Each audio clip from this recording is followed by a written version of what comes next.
দামটা কমায় নিরাপত্তা নিশ্চিত করেন, আরো বেশি খুশি হবো, যাতে আমাদের মা বোন ভাই রাস্তায় নিশ্চিতে চলতে পারে, ভয় আতঙ্কের মধ্যে না থাকে। আপনার কাছে কেমন লাগতেছে এই জীবনের প্রথম টাকা ফেরত পেলেন? এটা তো ভালোই লাগবে স্বাভাবিক, কিন্তু মনের মধ্যে একটা আতঙ্ক তো আছে, সেটিতে বললাম ওই আতঙ্ক যেন না থাকে ভিতরে। গাড়ি এবার কোথায় থামাই দেয় এটা স্বাভাবিক, সেটা তো অবশ্যই। তারপরে নামার সময় নিয়ে আবার এটা আপনার মনে কি আতঙ্ক কাজ করতেছে এই মুহূর্তে যে জীবনে প্রথম টাকা ফেরত পেলেন? প্রশংসনীয় উদ্যোগ এবং আমি ভালোই মনে করতেছি, বাট যাওয়ার পরে কি হয় সেটা ভয় একটা। বলি এখান থেকে আপনার কাছ থেকে কত টাকা ভাড়া নিয়েছে? আমাদের ভাড়া হচ্ছে 1200 টাকা করে নিচ্ছে, কিন্তু লিগ্যাল ভাড়া হচ্ছে 600 টাকা। উনি বলতেছে আপনার একার জন্য আমাদের জরিমানা দিতে হচ্ছে। আপনি কেন বলবেন? ওঠার সময় সবাই উঠে গেছে, সবাই বলবেন, এটা কেন বলবো না? এটা তো আমাদের লিগ্যাল ভাড়া না, আমরা কেন 1200 টাকা টিকিট কেটে যাবো? এটা কি টিকিট কাটার কোনো ই আছে? আপনার কাছ থেকে কয় টাকা বাড়তি নিচ্ছে তাহলে? 600 টাকা বাড়তি নিচ্ছে, ডাবল ভাড়া নিচ্ছে। ডাবল ভাড়া। এর আগে আপনি সচরাচর তো যাতায়াত করেন? আমাদের যেহেতু আমি জায়গা চক করি, তো এখান থেকে আমাদের যাতায়াতের বা স্টুডেন্ট ছিলাম, এখানে আমাদের বাসা, এখান থেকে তো সবসময় যাতায়াত করা হয়। তো লিগ্যাল ভাড়া তো হচ্ছে 600 টাকা করে, মূলত ভাড়াই 600 টাকা, 500 টাকা কম আসে এর জন্য 600 টাকা করে মানে কি দেওয়া হয় সব থেকে। আমরা 1200 1500 1400 যে তার কাছ থেকে যেভাবে দিতে পারছি, অনলাইনে টিকিট কাটতেছি না, কেটে কেটে এইভাবে টিকিট কাটতেছি। অবশ্যই কেন না, আমরা কেন 2 টাকা বেশি দিব?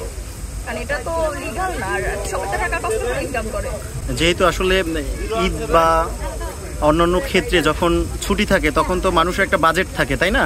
বাজেটের পরে যদি বাড়তি ভাড়া দেওয়া লাগে তাহলে তো কষ্টসাধ্য হয়ে পড়ে। অবশ্যই কষ্ট না, এটা আমাদের জন্য কষ্ট, হয়রানি, অনেক বেশি হয়রানি হয়। 1200 করে টিকিট কাটতে আমাদের তো কিছু করার থাকে না, বাধ্য হয়ে কাটতে হয়। যদি কিছু বলা হয় তাহলে তো টিকিট দেয় না, তাহলে কিভাবে যাব বলেন? চাইতে তো হবে, রবিবার থেকে অফিস বা স্কুল যেটাই খোলা থাকে আমাদের তো অ্যাটেন্ড করতে হবে, ওনার তো সম্ভব হয় না, বাধ্য হয়ে টিকিট এই দামেই কাটতে হয়। প্রতিবাদ করলে কি টিকিট পাওয়া যাবে?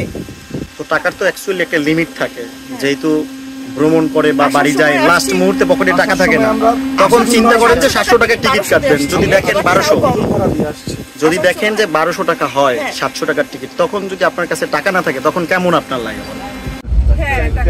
আপনাদের কাছ থেকে বাড়তি কত টাকা নিয়েছিল? 400 করে। এখন কি টাকা পেয়েছেন? যৌথ বাহিনীর উদ্যোগে তারা যে এরকম একটা মহৎ কাজ করছে, এ থেকে আপনারা খুশি? কত টাকা করে নিচ্ছে? আগে ভাড়া ছিল কত? 1000 টাকা ছিল, এখন কত করে নিচ্ছে? হ্যাঁ 1300। এত বাড়তি ভাড়া নিচ্ছে। আপনি কোথায় যাবেন? গাজীপুর। কোথা থেকে এসেছেন আপনি? মানে উঠছেন কোথা থেকে? কুয়াকাটা থেকে। আগে তো শামীম পরিবহন আমরা 1000 করে ভাড়া ছিল, 1000। হ্যাঁ 800 থেকে। আচ্ছা, আপনার কুয়াকাটা থেকে আপনি এই গাড়ির সুপারভাইজার?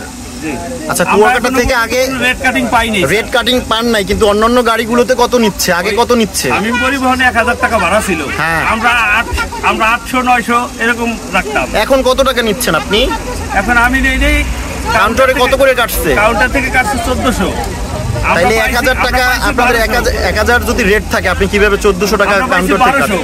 এখন ঈদের সময় তো এক সাইড খালি, এক সাইড ভরে যেতে হবে, এক সাইডে যাত্রী দিতে হবে, এক সাইড খালি আসতে হবে। স্যার, সেই ক্ষতিপূরণ কি সাধারণ মানুষ দিবে? এখন সেটা তো তাইলে আপনারা গাড়ি বন্ধ করে দিবেন। সাধারণ মানুষের কেন হয়রানি করে আপনারা টাকা নেবেন? সেটাই।